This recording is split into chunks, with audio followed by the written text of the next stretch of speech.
Şimdi екінші бөлімін шығарамыз. Поцемге бағана үш қалыпты, сондықтан қайтын шығ.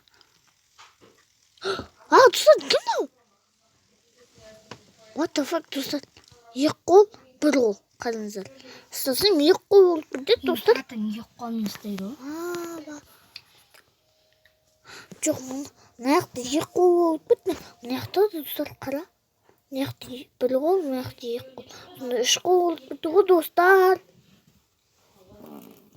Көчені қаласыз.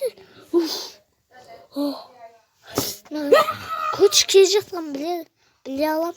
Майнкрафтқа кетші. Достар, мен сән көчі түсініп біттім соң. Көч қашан істейді? Одан бұлағайнан жүресің. И нарқатлы келесің. Понятно. Понятно. Точно? Мен нарқа. Мен ясыға бақсам.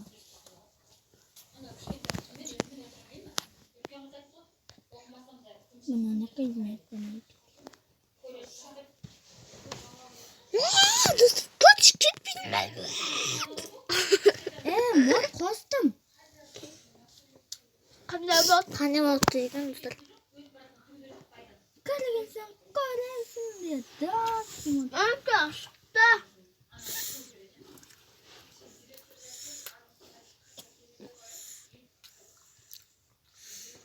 Yok olsay. Kostüm bu. Bu mu ne yapma? Ya sinirli bilmeye kalıyorsun.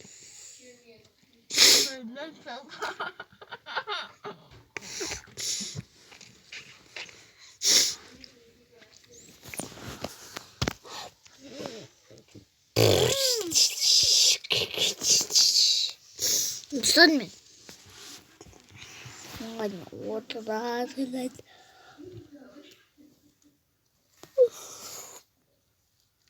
Dostlar. Sol odan koçun da canlı dönüyor. Orada oynamışsın da çok ben. Kazanayım be. Cege ananın açığında oynamaya. Ya şurada çiğ bala. Bala kay. Ya dostlar ne güzel koçun çok ne güzel. Ya çok dostlar ne güzel koçun bitmeli yaman. Dur. Koşarsan git koşu.